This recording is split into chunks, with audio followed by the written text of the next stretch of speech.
All right, so it's Monday, the 19th of January, 2026. Starting 4. We're in Leviticus. I think we're near the end, though, probably, I assume. So hopefully the next part, whatever it is more entertaining because this one's just been like rules and stuff. So, yeah, how's your guys' day? Good? That's good. All right, let's do this daily Bible verse. All right, the verse of the day for Monday, January 19th, 2026 is in everything do to others what you would have done to you. Wait. And everything do to others what you would have them do to you. For this sums up the law and the prophets. So basically, like the old saying, treat others like you want to be treated. There we go. It took me a minute to get. That's basically what it's saying. I'll read the thoughts on today's verse though. All right, so the today's verse basically just talked about it's a golden rule, but I also brought up an interesting point. Like, imagine how different our world would be if we all practiced this principle. Like, think about it. There would never have been no Germany stuff. There would have never been racism or slavery. The world would be so much different, and I think that it'd be a lot better currently, especially in the U.S. with the presidential and a lot of like the political state of us right now. It'd be a lot better. I feel like if we just treated each other like how we want to be treated. So yeah, but let's get okay. So I'm like in the first paragraph of punishments of sexual morality. Holy moly, bro! Do not sin on that part. Obviously, it's like this is a past, so it's less true now. But still, they were getting put to death for cheating. All right, holy moly, it's Tuesday and I'm not feeling good. Ruby's in the back, and if you kind of look closely, you can see a power bottle next to her head. For some reason, she likes to just run around the house with those in her mouth. I'm not sure. Let me know if your guys' dog does that either, but I've just never heard about that before of a dog. So yeah, all right, to this. To the reading. Where's my Bible? I'm gonna look at starting from a different, like going in a different order because I think that I made a mistake going in like front to back because this Old Testament stuff is not in. So I might do some research on that. So yeah, but I started Numbers 1:1 now, but we'll see what happens. I didn't even know there was a thing called Numbers, but anyways, yep. See you next time. Okay, so I'm completely things up. When I first started this, I said that I was gonna read front to back, and then start a reading schedule or like a reading order. Lied. Forgive me, God. I sinned. Well, I didn't lie. I guess I didn't know, but I changed my mind. I talked to Brett, and I think that I should read start at like John and then just read to the end because this Old Testament stuff not as valuable anymore.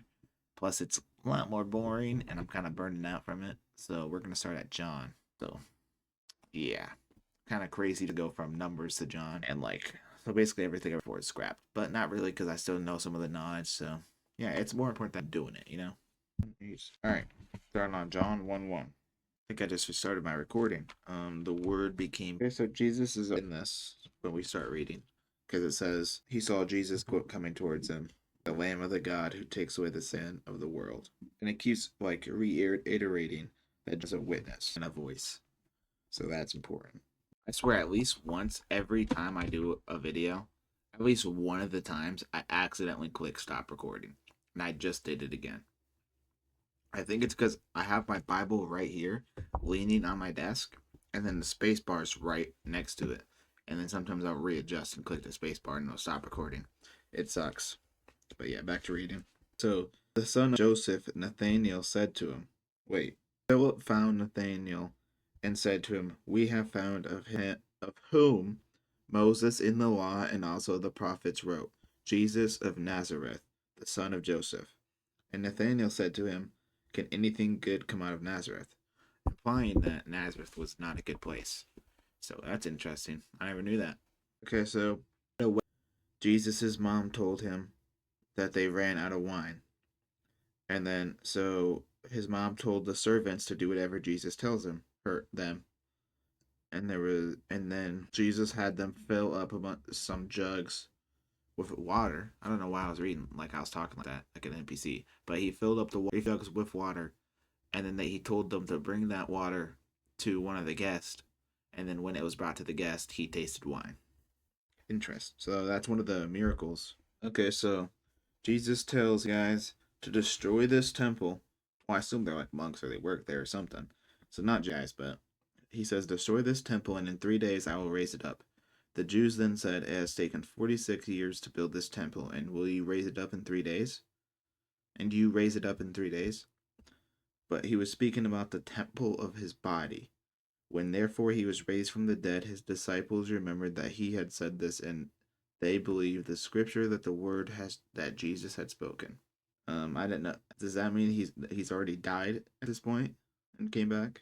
I don't know. And he was speaking about the temple of his body. What does that mean? Like destroy their body? Not sure, but interesting. I know this before because in church I remember hearing the temple and I'll raise it in 3 days thing. Okay, so now I where I heard the temple thing from. Like the whole time I've been reading this, I've been like hearing like the voice of certain words, like Galilee. I know I've heard a narrator say that before. I know I've heard the temple stud, and I know I've heard Nicodemus, which just got mentioned. Bro, I played a Roblox game on stream about Jesus, and I left already. So that's kind of cool. And now we're at the part where this guy comes to Jesus in the night and tells him that he's got to be sent from God because only someone that walks with God could do this. Whew. The next thing that we're gonna read tomorrow on Friday is called For God's World. That sounds like an alt. I'm not gonna lie, that's an awesome WFC or ESPN. Yeah, that sounds like see y'all last time. But come on, force God so loved the world. That sounds like a move in like JoJo's Bizarre Adventure. I'm actually gonna include that of me just ending the recording, but dude, I freaking accidentally bumped that spacebar so much. But like I was saying, God so loved the world literally sounds like a move from JoJo's Bizarre Adventures. Like there's that one in he stops it. It's like Made in Heaven or whatever. Yeah. Anyways, I had to read. This is a little tip. I've heard like lots. I swear I heard stories of Jesus baptizing people, but apparently it wasn't Jesus baptizing them. It was his disciples, because it says, now when Jesus learned that the Pharisees had heard that Jesus was making and baptizing more disciples than John, and then like in parentheses, it's although Jesus himself did not baptize, but only his disciples. Wait, does that mean that only his disciples baptized, or he only or his disciples? Interesting. The Bible, like everything, can be taken so many ways. It's wicked. You know? Ooh, Jesus bit some bars here. He said, so they're talking about a well and how this lady wouldn't give him water and stuff. And he said, everyone who drinks of this water will be thirsty. And this is about the well. Everyone who drinks of this water will be thirsty again, but whoever drinks of the water that I will give him will never be thirsty again. Whew. Water that I will give will become. Okay, so then this is the second. Okay, it actually mentions this was now the second sign that Jesus did when he had come from Judea to Galilee. So he went there back to Galilee, and one of the officials asked Jesus to heal his son, and Jesus basically told him, "Go, he is healed." And then he went to check on his son, and his son was healed. Jesus didn't even have to go there to do it. What a great guy! All right, my throat hurts. I'm a little sick, so but I'm still try to speak as much as I can on this part. All right, we're at the healing at the pool on the Sabbath. Okay, so for the miracle, there was a guy who couldn't walk and get into the pool and stuff. And then Jesus told him, get up and walk for yourself into the pool. And he was able to somehow get up, and he was crippled before, and then he could walk. So yeah, and then Jesus doesn't sin anymore, so nothing bad happens to him. Okay, so this is a one sentence paragraph. I don't know. It's like a one sentence talking about why the Jews wanted to kill Jesus. It was because he was calling God his own father, making himself equal with God, which is interesting. I didn't know that's why. I just assumed because they were trying to like market Christianity, or like they were trying to be like the top dogs, and like Jesus was undermining and stuff. But